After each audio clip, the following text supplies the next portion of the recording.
Bonjour à toutes et à tous, bienvenue dans ce nouvel épisode de Scénario du cœur. Alors on nous parle souvent d'attachement anxieux, d'attachement évitant, parfois même d'un joyeux bordel entre les deux. Dans cette jungle, on nous balance des conseils comme des punchlines. Faut guérir ton enfant intérieur, c'est à cause de ton ex, aime-toi d'abord. Comme si c'était une équation à résoudre avec une to-do list à cocher. Je dis pas que c'est faux, il y a du vrai là-dedans bien sûr, mais on est nombreux à souffrir, à tourner en rond dans des relations qui déclenchent plus qu'elles n'apaisent. Alors si on veut vraiment autre chose, il faut savoir ce qu'on veut, c'est quoi ce autre chose. Et on nous dit, le but c'est un attachement sécure, sain, stable, serein. Ok. Mais concrètement, ça veut dire quoi ? Je vois pas, parce que dans attachement, il y a attache. Et moi, je me sens rarement bien avec des menottes aux poignets. Et j'en suis venue à la conclusion très simple, qui est radicale peut-être, mais libératrice pour moi, que l'attachement, ça n'a rien à voir avec l'amour. L'attachement aux lieux, aux gens, aux objets, c'est ça qui fait mal. C'est ça les nœuds qu'on serre si fort qu'ils finissent par nous étrangler. L'amour, le vrai, n'attache pas. Il ouvre, il circule. Mais qui est capable de ça ? Qui est capable d'un amour simple, sans lien forcé ? Un amour où on se choisit chaque jour, sans peur de ne pas être choisi, sans peur non plus d'avoir envie de choisir autre chose, sans cultiver cette idée qu'on ne trouvera jamais mieux, ni que l'autre ne pourra jamais trouver mieux non plus. Alors à la question « Pourquoi t'es pas en couple ?», je répondrais « Parce que je m'entraînais, parce que j'ai toujours voulu ce couple-là. Un couple sans corde, sans menace, un couple sans attachement. » Et on parle aussi beaucoup d'amour inconditionnel, comme d'un sommet inaccessible, réservé aux êtres très spirituels, très sages, très guéris. Mais pour moi, l'amour, par définition, est inconditionnel. Pourquoi rajouter ce mot derrière ? Pourquoi compliquer les choses ? Quand on aime, on aime. L'amour, c'est une sensation qui naît, un acte qu'on choisit, une façon d'être. C'est pas un contrat, c'est pas une dette, c'est pas une dépendance. C'est l'attachement qui vient mettre des conditions, pas l'amour. Alors la vraie question, c'est est-ce que l'amour suffit pour construire un couple ? Ma réponse, c'est bien sûr que non. Un couple, c'est deux êtres humains avec leurs limites, leurs besoins, leurs envies qui changent. Et si on est en couple avec quelqu'un qui ne veut plus ou ne peut plus respecter nos limites, et qu'on reste parce qu'on l'aime, qu'on appelle ça amour inconditionnel, il n'y a rien de noble, il n'y a rien de pur. C'est le début de la violence en fait. Et on souffre pas toujours parce que l'autre nous manipule ou nous veut du mal. C'est pas que l'autre n'aime pas. On souffre parce qu'on est tellement attaché qu'on en oublie notre identité. Finalement, c'est de l'attachement inconditionnel. Et c'est là qu'on découvre une vérité difficile. Quand on choisit les relations sans attachement, il faut aussi accepter que l'autre puisse ne plus nous choisir. Et ça, c'est dur. Il faut un lâcher-prise énorme.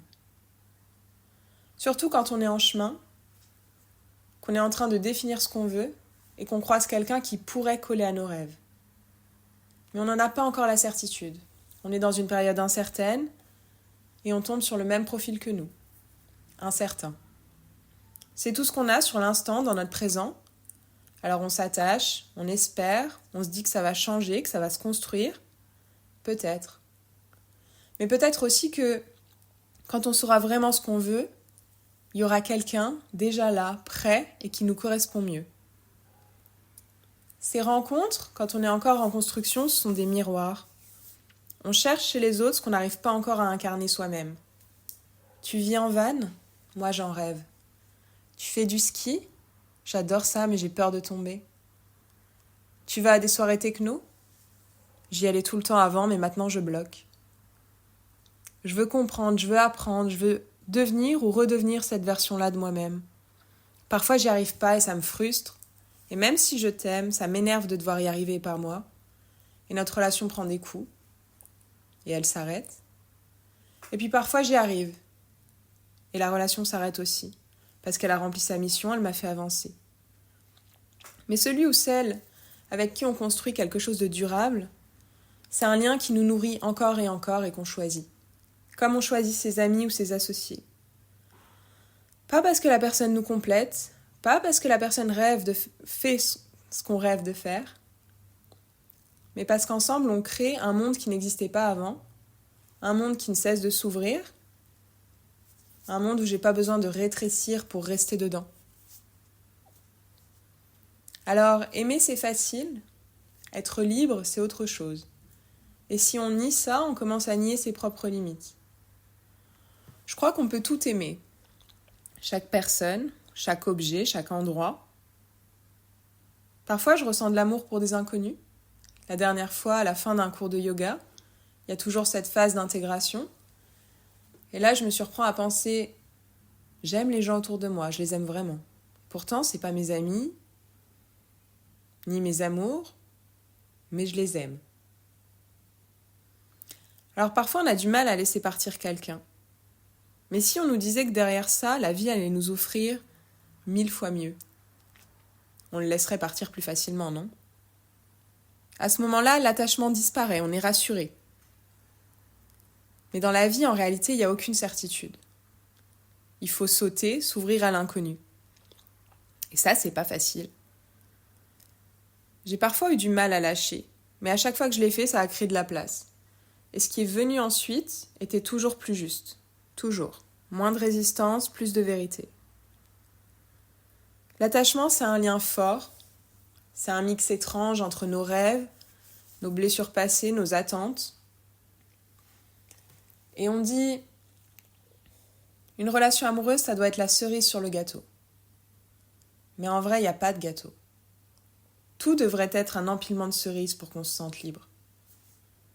Pas d'attachement au travail, ni à l'argent, ni aux amis, ni à la famille, ni au lieu de vie, ni aux enfants. Beaucoup d'amour cependant, beaucoup de gratitude. Laissez toutes ces choses être des cerises, de telle sorte que si l'une s'en va ou pourrit, il en reste plein. Et puis bientôt, les cerises retomberont des arbres et vous en aurez de nouvelles. C'est infini.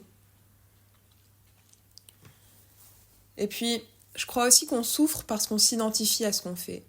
C'est ça qui crée l'attente et donc l'attachement. Alors que si on se laisse tranquille, si on dit « je fais un podcast, je prends des cours d'acting », sans se définir comme podcasteuse ni comme actrice, ça va déjà beaucoup mieux. On peut quand même le faire avec passion, avec rigueur, régularité.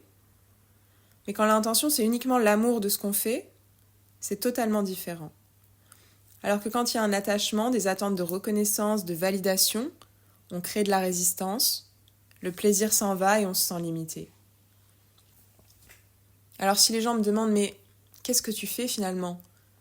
T'es ingénieur chimiste ou scénariste ? Ou t'as un business avec tes copines ?»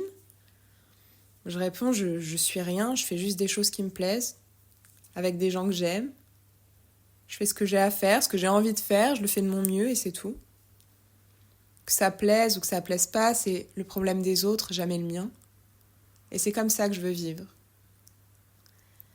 Et si j'ai écrit cet épisode aujourd'hui, c'est parce que pour la première fois, j'ai l'impression d'être complète, de faire tout ce que je veux et de réussir à le combiner de belle façon, d'avoir trouvé l'équilibre.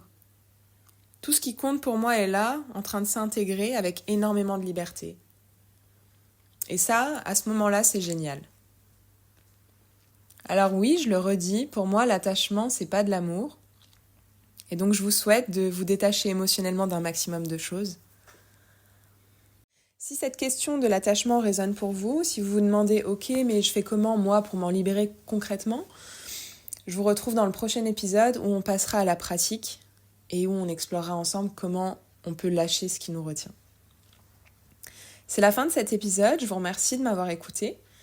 Si le podcast vous a plu, laissez-moi une note, un commentaire et partagez-le à vos proches. Merci, à très bientôt.